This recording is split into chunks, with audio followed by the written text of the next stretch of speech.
We're Hassani and Danielle Pettiford, and we're a real couple with real problems who almost called it quits. I was very frustrated. I became very disconnected, very jaded and cold. We have 4 children, going on 20 years of marriage, and we practice what we preach. Our mission, to change the way couples relate to one another and teach them the skills needed to improve the quality of their relationships. This is the Couples Academy Show. Well, good morning, everyone. Welcome to the Couples Academy Show. My name is Hassani. I am Miss Joel. And we're here today to talk to you about an important conversation that we've been having since the tail end of last week. We're talking about why couples fail after an affair. It's a real issue because a lot of times people think, wait a minute, there's no way out of this. I mean, the next step is obviously divorce. They're stuck in a mindset that says we can't recover from this. There's no way out of this. So we might as well just move forward with the divorce. And the reality is there's an incalculable number of couples who have been able to overcome the challenges that they've been through and have had a better relationship after the affair than what they had prior to. But it requires work. It requires you digging in. It requires you making a decision to do whatever's necessary to restore the relationship. So we're talking about why they fail and how to keep your marriage from unfailing, to keep your marriage from failing by choosing not to make the mistakes that others have made.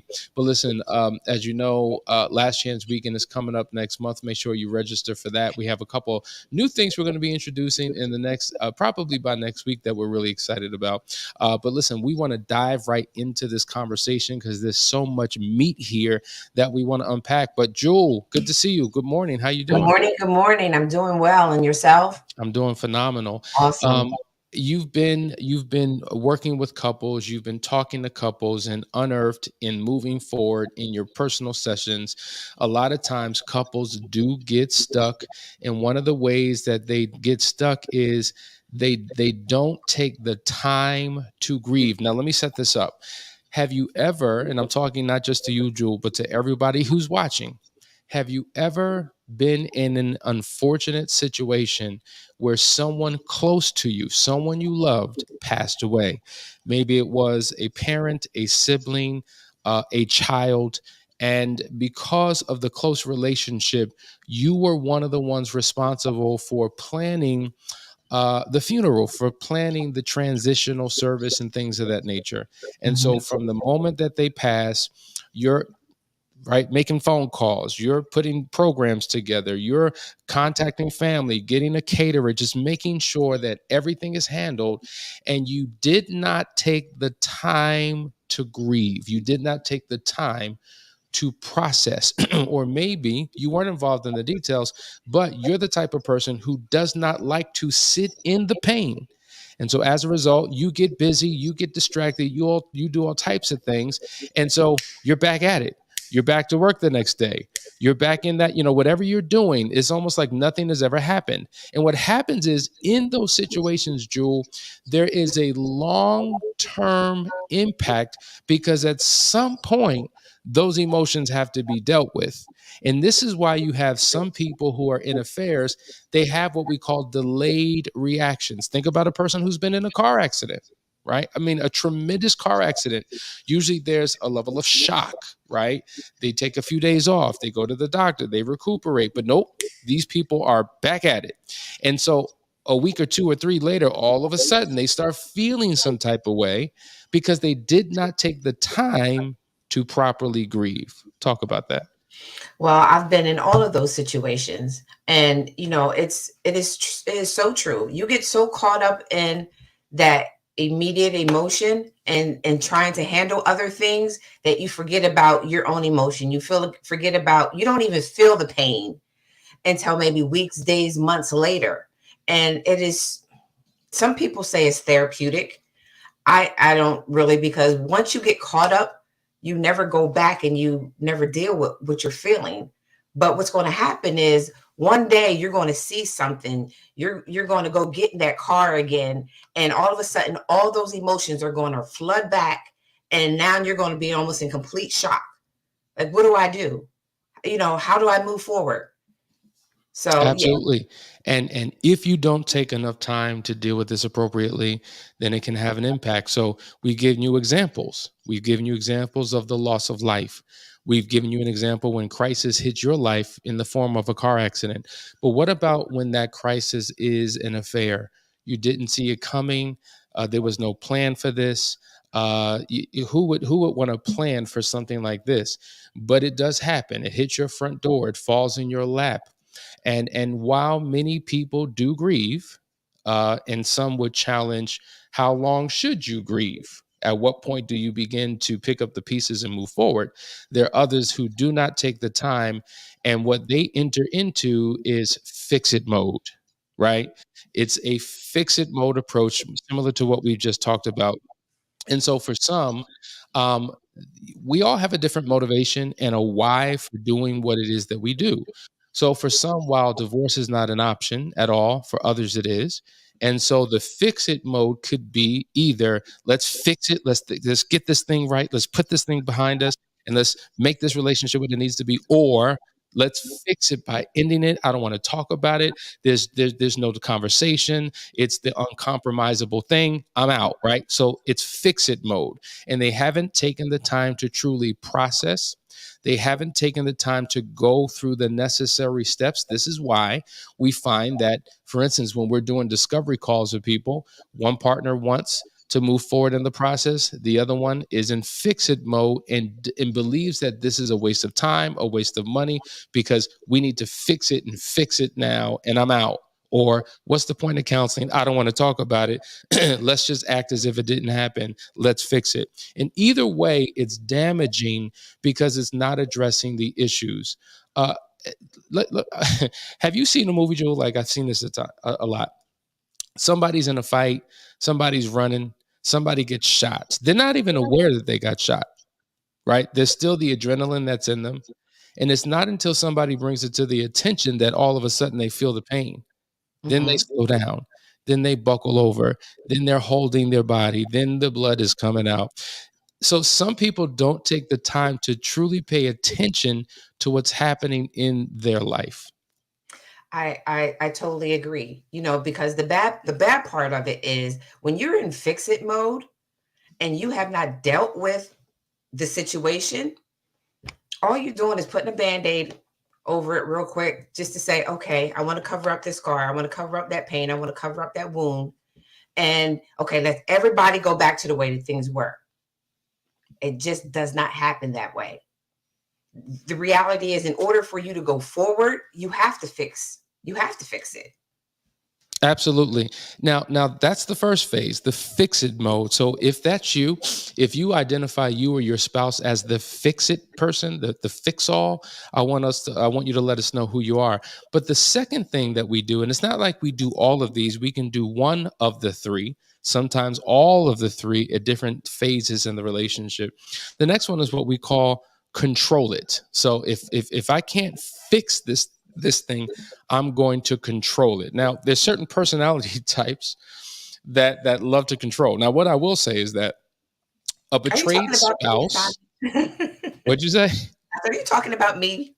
Hey, I'm talking to the people. I'm talking to the people. There's some people, no matter who the betrayed spouse is, no matter what the personality is, there's this need to control, because I feel like my life has been knocked out of control with the discovery of the affair. And I've got to control my life, control my world, control my environment, control my decisions, take power back into my hands. And as a consequence, it may come across as and feel as you're controlling your spouse, right? So one of the biggest challenges that many unfaithful partners speak about is the fact that their spouse is so controlling. But what they're trying to do is get life back into control. But the reality is there are some things about the discovery of an affair in the season that you are in that are uncontrollable or unmanageable. You're trying to control your pain by suppressing it or only dealing with it in a particular way. Sometimes you're not able to do that. You're trying to control the flow of information that comes in about the affair. Sometimes you're unable to do that. You're trying to control your spouse, and that can cause other issues in the relationship. Sometimes you're unable to do that. You're trying to control your environment. The only environment that you can truly control is the one that you have control of, your home, your car. But once you step outside of your house, or step inside of your world, you're in an uncontrolled environment, and now you're subject to everything that happens. And so because of this need to control it, a lot of times a person will isolate themselves, not engage with other people. They will go dark. They will disconnect because everything's a trigger, everything's a problem.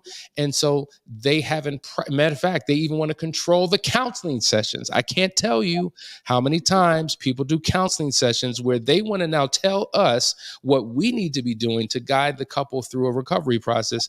And I'm like, that's not going to happen up in here.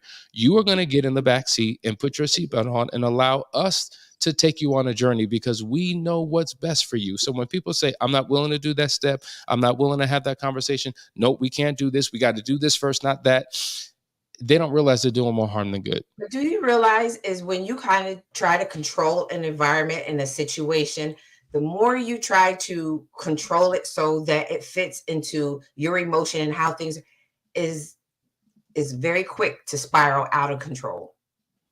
That, you know, that was me. I wanted to control any and everything so that I can control, when I control my environment, I can control my emotions. When I can control people around me, I can control how I relate to them. When I can control, you know, situations that are occurring in my marriage, then I can control how I respond. But at one point I started to spiral out of control. I was trying to control too much. Wow. Guys, we're talking about why couples fail after an affair, and it's because they do not take the time to grieve. They do these other steps instead. We have more to share with you. We're about to go to a commercial break. Stay tuned. Connect with us. Let us know who you are, where you're dialing in from, so that we could, you know, identify you on the other side of this break. Be right back.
Hey guys, we're back. You're watching the Couples Academy show. We're talking about why couples fail after an affair. And it's the point that they do not take the time to grieve. We're talking about how oftentimes people want to fix it, then they want to control it. And then the next thing is they want to understand it.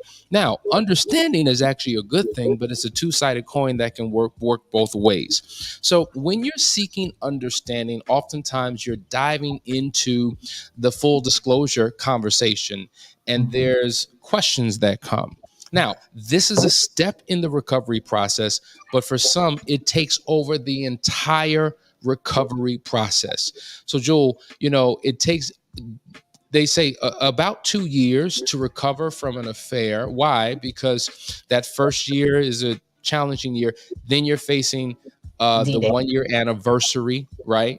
Mhm. And then you have another year where you're kind of shifting into other phases, and we need to get into all that. But if you're not appropriately going through these phases, and if you don't know what the steps are in the orders, then you can stay in one step for too long, and it really blankets the entire process. And what it does is, the more we talk about that incident, the more it keeps us trapped in the pain of the past, and it's harder to begin to heal. Have you experienced that with any of the couples that you've worked with?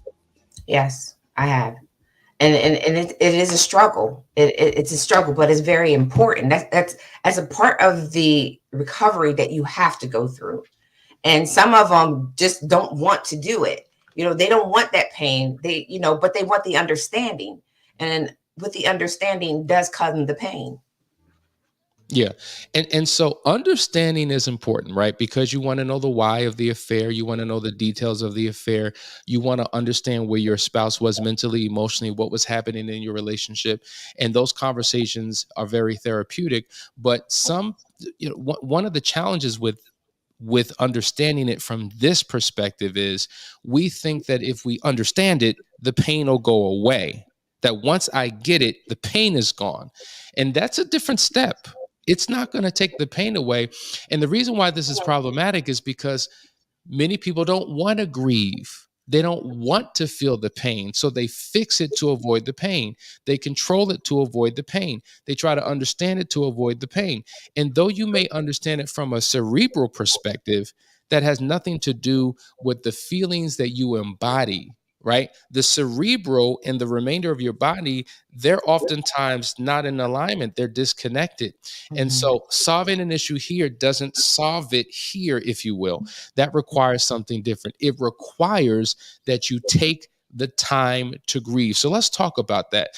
Taking the time to grieve means sometimes you just have to sit in that pain. Joel, what are the benefits? What is the purpose? Because I can hear people saying, I don't want to sit in the pain. I don't want to think about it. I don't want to feel it. I want it to just go away. What's the benefit of sitting in the pain? Understanding. You get. I think I can only speak not just for other people, but just for myself. The benefit was I needed understanding. I needed clarity. And when I was able to sit in that pain, I was able to look at, okay, what is this benefit? What am I benefiting from this pain? What am I learning from this pain? What is the purpose that I need to get from this pain to understand how to move forward? So for me personally, sitting in pain and understanding the pain allowed me to get the purpose of why I was where I was. Yeah. Yeah. Here's the reality, folks. Pain that is not transformed will be transmitted. That's heard. Mm-hmm. I'm going to say that again. Pain that is not transformed will be transmitted. I want you to think about cancer.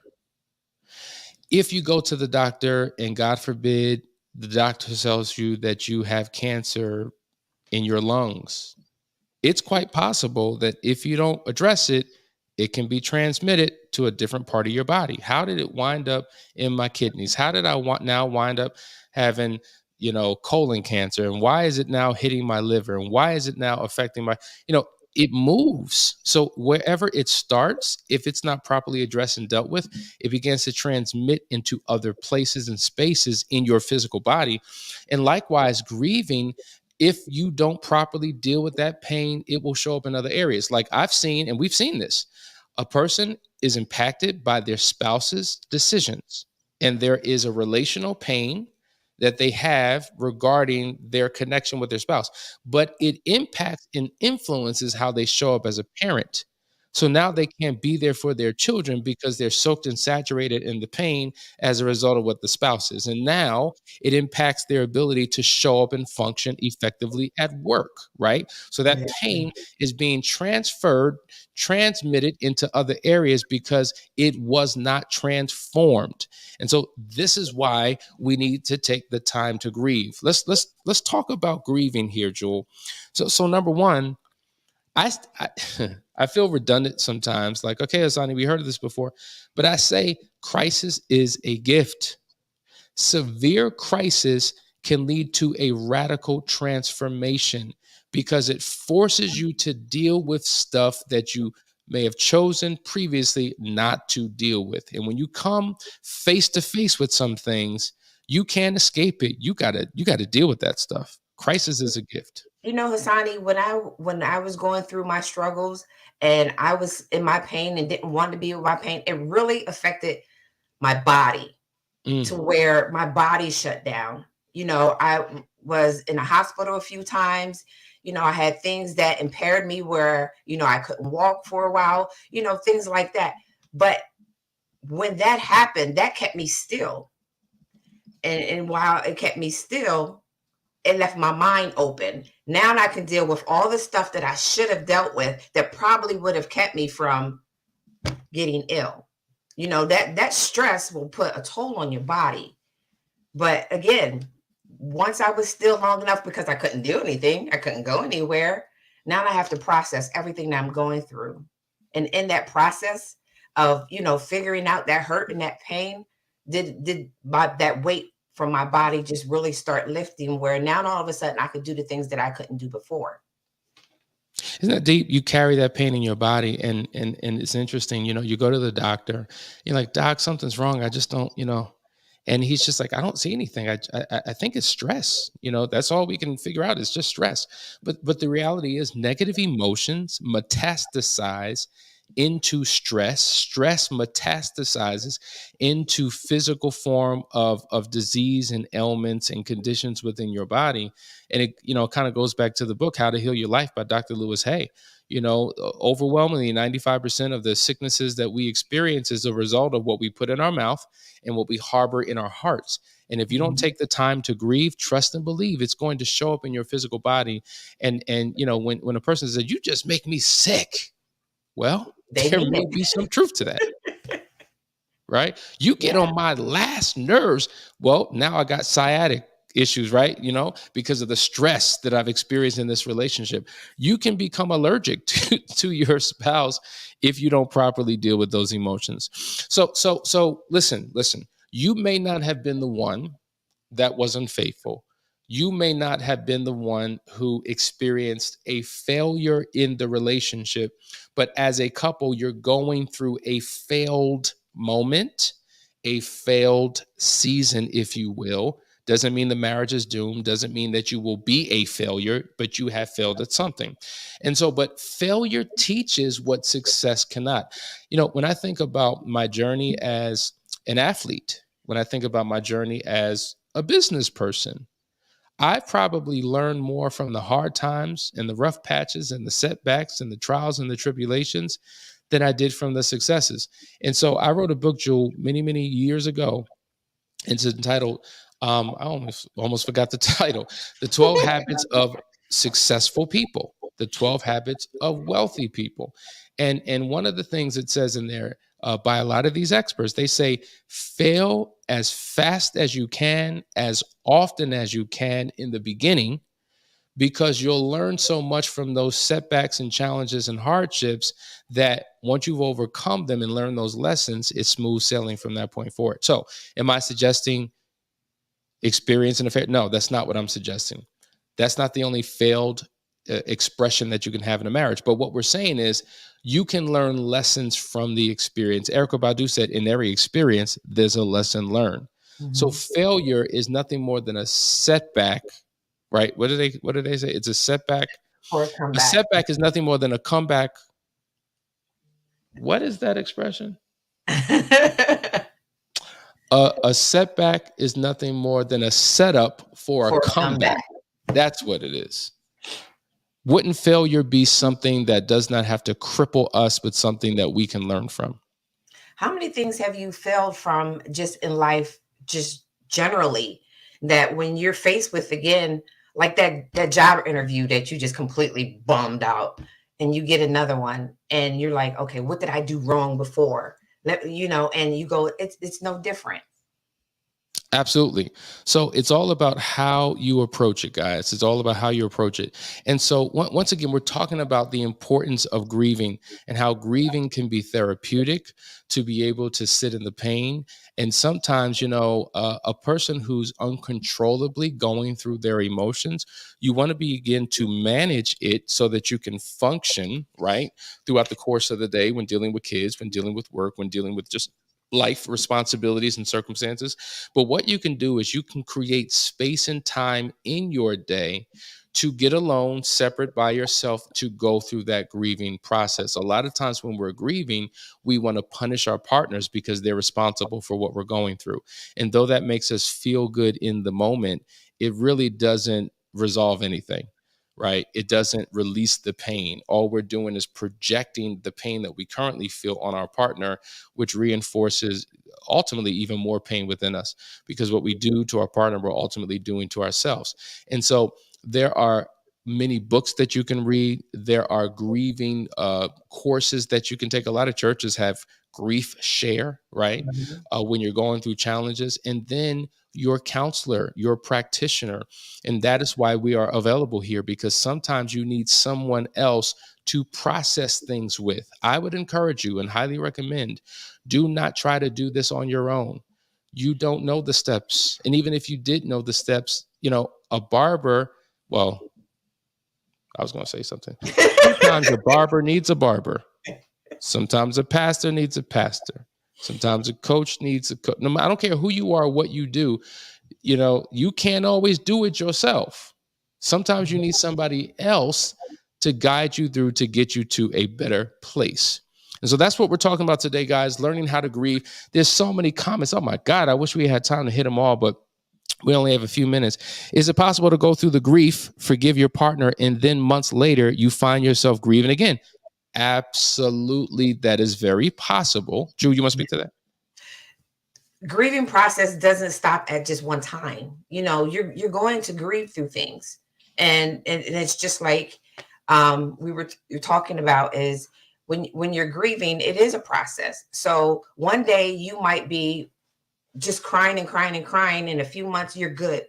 You're good. And then all of a sudden something to come to your mind and you'll start grieving again. So it is normal to do that. I would say as long as you need to grieve, continue grieving. Don't force it to don't force a stop and think that there should be a time frame on it. Yep. Tiffany says, I am in multiple stages, fix it, controller, and more, because we never fix previous experiences. And this is why counseling is so critically important. Another comment, I'm the control in fix it spouse. But I feel like that's because the woman is usually looking up to the men. But when the foundation breaks, it gets hard to trust him as the men to take lead in the marriage, that now it's to the point where we as the woman feel like we need to take control in order to get the marriage back in order. Okay. Definitely sensitive to your situation. Julie, you want to speak to that? I was just getting ready to say, please keep in mind that a marriage is a unity. It's a trinity between you, your husband, and God. So there are going to be times where in this situation, if there's any infidelity, any betrayals or whatever, that your husband may not be able to take on the role that he's supposed to. That's why we're called helpmates. There are going to be seasons that as a wife, we are going to have to, put on those man's shoes and handle our business. But we still have to remember the place that we are to be. And when he gets to where he needs to be, then relinquish those back to him. But you are a unit. So where one falls short, the other one is there to pick them up. The other one is there to run with the things. The other thing is the one is there to take care of the family. Just so keep that in mind. Yeah. And regarding these men that need to step up and step forward and do what they need to do to Foundry. restore the relationship, that is why we have the Foundry experience that's going to be taking place January the 20th through the 22nd. So if you have not registered, if you have a man who has not registered or didn't even know about it, make sure you click the link in the video description or reach out to us at couplesacademy.org so that we could tell you more about this transformational experience that will happen. But until then, guys, we love you. We will see you tomorrow for another episode. Take care.